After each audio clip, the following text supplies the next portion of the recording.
Son las 7:49 de la mañana, estamos de vuelta aquí en No Hay Derecho.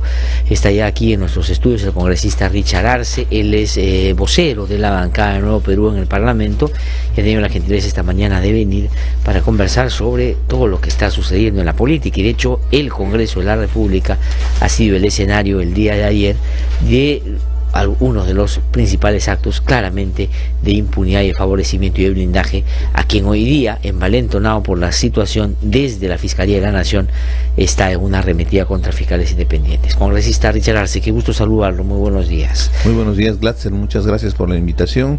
Evidentemente compartiendo la misma indignación, sintiendo frustración en el Congreso de la República, y te lo digo con la mayor sinceridad porque tratamos de esforzarnos para que este Congreso recupere la confianza, recupere su imagen, pero siempre se impone la fuerza mayoritaria de los votos, como quien diría la fuerza bruta que tienen ahí en el fujimorismo, porque no hubo racionalidad, no hubo sustento. Inclusive el presidente de la Comisión Permanente le cedía la palabra al presidente de la Subcomisión de Acusaciones Constitucionales, y en el texto que leía él decía: congresista asegura fundamente hasta por 20 minutos el motivo del informe que declara archivamiento de cada uno de los casos. ¿Qué hacía el congresista asegura? Lo único que hacía era leer que se trataba de tal caso y que se someta al voto. Una falta de respeto total. Y cuando yo le reclamé, él argumentó: haga su trabajo. No, los apristas fueron que me dijeron que hagamos nuestro trabajo, que leyéramos los documentos que nos remiten. Pero por favor, estamos en una sesión pública. La población quiere escuchar por qué el fujimorismo, acompañado del aprismo, ahora sí como furgón de cola, porque ellos hacían la labor de más o menos abogados del fujimorismo y particularmente del del fiscal de la Nación, Chávarri, trataban de no generar el debate para escuchar cuáles son esos argumentos y el sustento técnico. Pero entonces, y eso dejaba mal parado al Congreso. Si es que no querían promover el debate, si es que no tenían argumentos sólidos para el archivamiento, ¿cuál es el verdadero motivo por el cual el APRA y el fujimorismo mantienen a Chávarri? Pues claro, definitivamente tener un fiscal a su medida, un fiscal a su talla, porque ellos están acostumbrados. Esto es una remembranza, es un déjà vu. Hemos visto en los años 90, cuando éramos universitarios, cuando tenían un fiscal de la Nación a la medida de Montesinos y Fujimori, como Blanca Nelia Colán. Tenían vocales, jueces a la medida de Rodríguez Medrano. Claro, tenían dirigentes en el sistema electoral como Portillo Campbell. O sea, ese tipo de autoridades quieren, para que los digiten, para que los manipulen, para que los direccionen en función de sus intereses, para proteger en este momento a Keiko Fujimori, que está privada de la libertad. En realidad es más que evidente, se va construyendo y se va armando el rompecabezas de todo este tinglado que se armó para poder favorecer intereses particulares de Fuerza Popular, que está involucrado en un grave caso de financiamiento ilegal de campañas, que está asociado a un delito que se llama lavado de activos. Ahora, congresista Arce, pero si es así, lo que la gente puede preguntarse es ¿por qué entonces Keiko Fujimori está en la situación que está? Porque si Chávarri es el que controla eso, ¿por qué estos fiscales finalmente están haciendo este buen trabajo? ¿O cuál es el encargo de Chávarri ahora después de que lo han ratificado como fiscal de la Nación? Por más fiscal de la Nación, él no puede intervenir en un proceso y una investigación de cualquier nivel de trabajo que está realizando una fiscalía.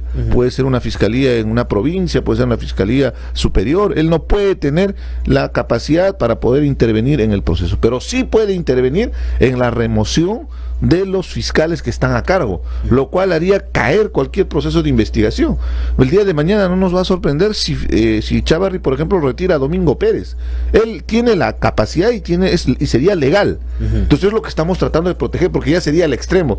Es que están llegando a tales niveles de no tener ni siquiera la vergüenza de manejar con cierto tino sus decisiones, porque pretenden engañar a la población, generando un ambiente de impunidad, protegiendo y blindando a personajes tan cuestionados como Héctor Becerril y también este señor fiscal de la Nación, y el Pedro caso Chávarri. De Erika Delgado, la fiscal que ha sido separada del cargo y separada del Ministerio Público, porque digamos la resolución, eso es lo que plantea. ¿Diría usted es un paso adelante de esa ruta que el fiscal Chávarri ha ofrecido o va a desarrollar para favorecer esos intereses que lo han blindado? Definitivamente, definitivamente, porque si tiene un equipo el fiscal Domingo Pérez, y está sujeto inclusive dentro de un marco de investigación mucho más grande, como es el tema de Lavallato con el fiscal Vela. Acá lo que se requiere más bien es dotarle de los recursos, y parte de ellos son los recursos humanos. Y si tú tienes en tu equipo una fiscal que viene trabajando, desarrollando junto contigo el trabajo de investigación, que te saquen a uno de tus fiscales, evidentemente te hace perder continuidad, te hace perder la necesidad de armar muy bien la propuesta de la denuncia fiscal que están desarrollando para que después el juez pueda sentenciar. Esto es como quien diría, es un cabe que le están poniendo al trabajo que viene realizando Domingo Pérez. Pero esto no es una cuestión aislada. Ajá. Esto está articulado. ¿Articulado con qué? Definitivamente articulado con lo que estamos viendo ahora, con esta politización de un error que cometió, eso se llama objetivo. Ajá. Para mí es un error que haya mencionado que es una guerrilla, Sendero Luminoso son terroristas, el MRTA son terroristas. Ahora, pero digamos, pero eso no es tan José grave. Domingo Pérez lo dice en su alocución, para que han sacado eso, y él dice, estos son grupos subversivos. Más adelante dice que fue muy importante que se pudiera desarrollar la coalición eficaz, la ley de arrepentimiento, porque eso desbarató a ese grupo terrorista que terminó con sus líderes. O sea, digamos, es más, él las cosas que dice es para resaltar el buen trabajo que hizo Fujimori. Donde discrepamos abiertamente. Y claro, y entonces le sacan pero ¿alguien en serio cree que lo que ha hecho Domingo Pérez es apología al terrorismo? ¿Usted cree que, disculpe la palabra, pero la gente es idiota para que el señor Jorge del Castillo llame por una cuestión de interés nacional a una sesión extraordinaria de la Comisión de Defensa para que investiguen si hizo esa apología? O sea, ¿realmente esa es la preocupación del Castillo? Y se lo argumenté en los mismos términos que acabas de expresar, Glatzer, en la comisión. Se lo dije, que no estaría de acuerdo, porque ¿cómo va a llegar a ese extremo de hablar de apología? Primero, definamos qué es apología, como concepto. ¿Qué es apología? Él está ensalzando, él está haciendo propaganda de la actividad terrorista, o ha sido dentro de un contexto de una exposición, no sé si académica, en otro país, de repente para que se entienda en el contexto de lo que se ha vivido en el país, que no es lo correcto decir guerrilla, que no es lo correcto decir guerrilleros. Sin duda, claro. Pero que le da la corrección y se soluciona, Glatzer. Esto se soluciona con algo muy simple. Es una cosa, en el Perú, el fiscal podría enmendar la plana y se soluciona el problema. Hay no hay solo más nada. dos que están investigados por apología. Uno son los de Movadef y José Domingo Pérez. O sea, es increíble. Le han puesto la talla de Movadef. O sea, lo que quiero decir es, realmente eso pasa. Yo la verdad no sé si era Jorge del Castillo que estaba ahí o era JB que lo estaba invitado. La verdad ya no sé. Pero bueno, en fin, esa es mi apreciación. No, pero si llegamos a eso, van a terminar investigando a José Domingo Pérez. Ahora, pero el fiscal de la Nación... es una citación, hay que hacer la diferencia, en eso también seamos muy objetivos. Sí. Los que investigan, por ejemplo, es la comisión de fiscalización o una comisión de investigación. Están generando pues un hecho político. Lo que quieren es llevarlo ahí y decirle que él ha hecho apología, que eso no puede ser y que el país se ha desangrado y no puede haber nadie responsable. Chávarri va a ir y ya sacó su hashtag, terrorismo nunca más. Él va a decir que él no está de acuerdo con esa opinión y que le preocupa que un fiscal piense eso. ¿Y sabe cuál va a ser el paso siguiente? Lo van a sacar de la investigación. Eso es lo que... ¿Usted cree que a Jorge Castillo le importa si apología o no? Ha encontrado ahí el pretexto, me da la impresión. Claro, porque hay una investigación también de Domingo Pérez que involucra directamente a Alan García. Y que Erika Delgado estaba mirando. Y que Erika Delgado estaba en plena labor de allanamiento para poder levantar información. Entonces, las cosas no tienen, en política no hay casualidades. Sí. Acá el objetivo va a ser que nosotros defendamos la independencia, porque la versión, además no hay delito de opinión.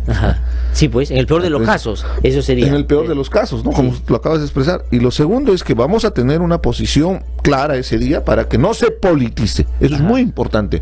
No se politice un tema tan sensible, porque también acá hay otra cuestión de trasfondo. Cada vez que hay problemas a nivel nacional, sacan el cuco del terrorismo. Que en realidad es una tarea pendiente para todo el país, para generar memoria con justicia, que eso estamos reclamando hace mucho tiempo, pero hay sectores recalcitrantes, fascistas diría, en el extremo, porque tratan de levantar y generar como un miedo colectivo con el tema del terrorismo. Ahora, que ha sido muy duro, por supuesto, ojo con eso, y te lo digo con convicción, porque yo vengo de Apurímac, yo soy congresista de Apurímac, y después de Ayacucho, Apurímac ha sido la región más afectada. Daño, sin duda. A mis hermanos, a mi gente. Pero si los políticos quieren evitar que eso se repita, que vayan ahí donde están los de Movadef, ahí donde están los que estuvieron en Sendero haciendo política, y que políticamente se los traigan abajo, porque gritan desde la televisión pero sin embargo no son capaces de ir a la universidad donde están, de ir a los lugares donde se están infiltrando. Entonces, el problema es que es muy fácil combatir todo desde la televisión, pero a ver, que vayan y que le discutan ahí. Pero bueno, pasemos a otro tema. Entonces, ¿usted cree que hay una arremetida? Porque está bien envalentonado Chávez, ¿ya? Ayer lanzó un nuevo mensaje donde dijo caiga quien caiga, caso Lavallato, y metió chinchero, es decir, una clara, desde mi punto de vista, amenaza al presidente. ¿Qué piensa usted?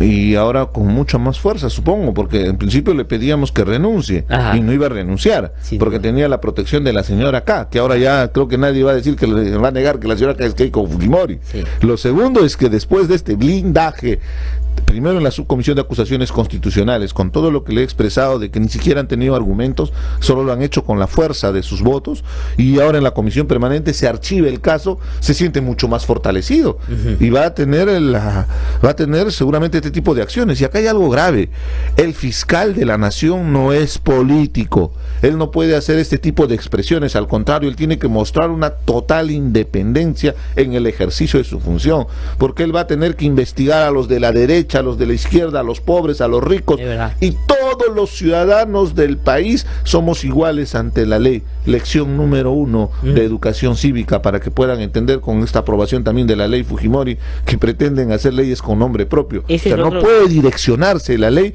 para favorecer intereses particulares. Eso nos enseñaron Glasser cuando éramos niños. Todos somos iguales ante la ley. ¿Cómo es posible que mientras haya presos que están en situación extrema con cáncer, están postrados en una cama sin asistencia médica, están requiriendo un indulto, ellos no son atendidos? Sí. Y Fujimori sí va a ser atendido, que también evidentemente tienen que atenderlo, que tienen que darle todas las condiciones para garantizar su salud, porque la justicia no es venganza, pero de ahí dista mucho que se olvide a esos otros presidiarios y a Fujimori se le haga un trato preferencial, más aún cuando tenemos casos emblemáticos que todavía siguen en marcha, como Pativilca. O sea, mañana sentencian Pativilca, ¿y qué va a pasar? El funcionario de la INPE va a tramitar, ojo con ese detalle, va a tramitar el pedido con esta ley para que simplemente él tenga su grillete y salga a la calle. O sea, ni siquiera evaluar, o sea, simplemente va a tener que sacarlo porque cumple determinados requisitos. Ahora, entonces usted, por su argumentación, imagino que lo que piensa o entiende debe hacer el presidente es observar esta ley, ¿no? Definitivamente. El presidente tiene la obligación moral de observar esta ley. Caso contrario, va a generarse todo un caos, porque fíjate, dentro de nuestra judicatura, dentro de nuestro sistema judicial, el único que puede entregar beneficios penitenciarios es un juez. Eso está establecido, es como una norma, como un axioma. Yo no soy abogado, pero entiendo claramente cuál es la función de nuestro sistema de justicia. ¿Qué tiene que ver el INPE, que en su concepción está encargado de resguardar la seguridad de los presidiarios, en tomar decisiones respecto a beneficios penitenciarios? Claro. Sí. Y más aún, algo mucho más extremo, libertad. Y fíjate que ni siquiera se ha hecho el análisis costo-beneficio, de aprobar ese tipo de ley, porque hay daños colaterales terribles, porque pueden salir a la calle Montesinos, puede salir a la calle todo el cogollo alrededor de generales corruptos que estuvieron en la época del Servicio Nacional de Inteligencia al servicio del Estado y que cometieron delitos flagrantes contra los derechos humanos. No, y los costos que va a generar eso, porque los grilletes ahí lo tienen que comprar. La seguridad pública que hay que poner en la casa de aquellos que van a estar en esa condición, las tiene que poner el Estado. Es decir, nada de eso les ha preocupado. Y lo curioso es que hoy día le preocupa a la gente con esas condiciones, cuando, digamos, tienen 3 años casi en el Congreso manejando la mesa directiva y nunca les ha importado. Eso inclusive cuando se lo pidieron para el propio Alberto Fujimori. Bueno, entonces lo tiene que observar el presidente Vizcarra. Pero otra cosa que quería preguntarle, y usted ya lo mencionó, es la situación de Keiko Fujimori y su partido. Ayer han sido detenidos 4 personas muy cercanas a Keiko Fujimori. Los dos asesores, político, diría. Pierre Figari y Ana Gerse Vega, Vicente Checa, que estuvo muy vinculado a Montesinos, y la secretaria de Keiko Fujimori, porque entre otras cosas hay un colaborador eficaz que ha dado cuenta del papel que ellos tuvieron en esta estructura. ¿Qué le parece? Porque ellos argumentan persecución. Ayer usted ya ha visto a los hermanos de Keiko, a su esposo, a Luis Galarreta, hablar que esto es una clara persecución. Esto viene a colación, mira, voy a pecar de infidente y te lo hago con mucho respeto, porque a mí me pareció el día de ayer que había algo grave. Después de la comisión permanente, nosotros estábamos saliendo, era más de las 3 de la tarde, un poco más, pretendía almorzar, por eso fue que llegué un poquito tarde a la Comisión de Defensa, porque hemos estado todo el día, y en un momento nos llaman y nos dicen, hay junta de portavoces.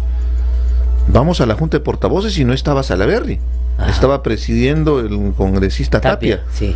Y después dijeron, no, esta reunión no va a ser con micros, nada, y lo que queremos es que acá busquemos una moción que se presentó en el periodo parlamentario anterior, donde se estaba viéndose que había una persecución a los partidos políticos, una especie de criminalización de los partidos políticos.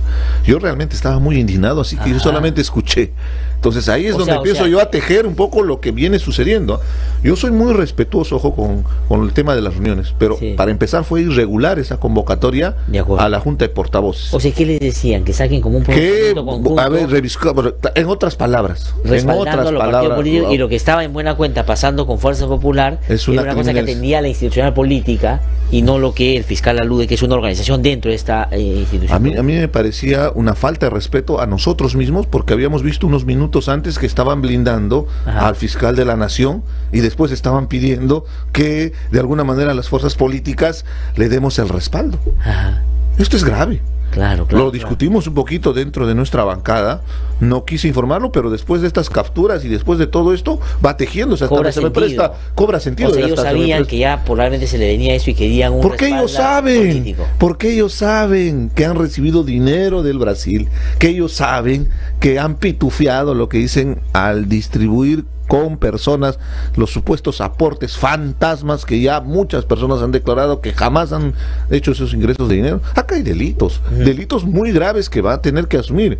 Nosotros no nos vamos a prestar al juego. Esto ya está llegando a extremos y más bien saludamos que estén continuando con esa investigación. Lo que deberían hacer, por ejemplo, si ellos argumentan y se apoyan en la presunción de la inocencia, es más bien allanarse a todo este proceso. ¿Y qué ha hecho el fujimorismo durante este tiempo? Acabo de leer en los noticieros que cuando había la intervención del allanamiento al domicilio de Ana Gers o de Pierre Figari, ahí estaban dos congresistas tratando de interferir en la labor fiscal, de la misma manera cuando estaba el congresista Miyashiro, tengo entendido, que ha estado tratando de evitar que se pueda movilizar. Bueno, como pasó cuando allanaron el local de Fuerza Popular en Colón y la señora Luz Salgado le dijo a José Bengo Pérez, no sabes con quién te has metido, ¿no? Y para empezar, mínimo, eso es una falta ética, que la Comisión de Ética debería sancionarlos, porque por más congresista que seamos, entiendo bien el poder que se tiene, soy congresista, pero yo no puedo entrometerme a ese nivel. Tengo que tener ciertas limitaciones y por más indignación que me causa, discúlpame, ahí te hago un pequeño paréntesis. Por ejemplo, hay una asociación de vivienda La Victoria en Abancay que va a ser retirado, que hay una orden judicial abusiva con traficantes de terreno. Yo no puedo ir a meterme ahí a proteger a mis hermanos de La Victoria que están siendo afectados. Tenemos que accionar legalmente, porque esa es la función de un congresista. Mucho cuidado con eso. Congresista Arce, quería preguntarle ahora por qué cosa se viene, ya no desde el Congreso, que está claro que están buscando la impunidad y Chávarri está en un intercambio de favores después de que lo han, por cierto, blindado. ¿Qué va a pasar en la relación con el Ejecutivo? Porque ya lo mencioné, Chávarri claramente ayer ha amenazado al presidente. El Congreso, sobre todo manejado por esa mayoría fujimorista, no está de acuerdo cómo el presidente Vizcarra está manejando las cosas. Se rasgaron las vestiduras por el tema de que no estuvo de acuerdo con el la cuarta reforma que está sometida al referéndum, y mire usted las encuestas, solo por el dicho del presidente ha bajado casi 20 puntos ese aspecto de la reforma. Entonces, ¿qué cosa va a pasar? ¿Qué cosa van a hacer ustedes en medio de ese escenario? Lo principal, evidenciar todos estos manejos subrepticios, estos tinglados, estas componendas que viene desarrollando el fujimorismo. Tenemos que mostrar al país esas pretensiones que tiene. Ahora, respecto al presidente de la República, evidentemente él lo que ha hecho es trasladar el pedido ciudadano. Hay un serio cuestionamiento de parte de la población al Congreso de la República. Lo que sí voy a tratar también de exhortar al presidente es que estamos en una crisis política. Y en eso es importante que el presidente tenga la talla para poder manejarse como estadista, no asusar de repente más de lo que se está generándose, porque de por medio está nuestro Estado de Derecho. ¿Cuál es el riesgo que cree usted puede estar latente en un escenario donde el presidente efectivamente tiene mucha popularidad? Y claro, eso es bueno, pero también si no se administra bien puede ser peligroso. Pero ¿cuál es el riesgo que advierte usted? El riesgo es que el presidente no tiene un partido político atrás. Recordemos hace unos meses los congresistas de Peruanos por el Cambio, inclusive inclusive había varios de ellos que lo cuestionaban, Sí, claro. que inclusive aludían a una especie de felonía con Sí. Pedro Pablo Kuczynski cuando él asumió la presidencia. En realidad es toda una etapa de, entiendo, de crecimiento dentro de su organización, pero él tiene que ser muy objetivo y muy responsable. Pero considero, nosotros desde el Nuevo Perú, que está bien este proceso de reforma constitucional. Para nosotros tenemos una aspiración mayor. Era la gran oportunidad, de repente Vizcarra estaba en un escenario ideal para convocar una nueva constituyente, con todo esto que estamos viendo del fujimorismo y qué significó esa constitución del 93, porque lo hemos vivido, lo hemos sentido, de cómo se impuso una constitución a medida de Vladimiro Montesinos y Alberto Fujimori, para que después veamos todos los casos de corrupción. No lo ha hecho. Estas reformas no van a solucionar el problema, Glatzer. El problema de corrupción no van a solucionar, pero sí es un buen punto de inicio para recuperar la confianza, para permitir que la población también participe, porque la población dice: nosotros les hemos dado nuestro voto, nuestra confianza, y estos tipos del Congreso nos están traicionando de manera flagrante.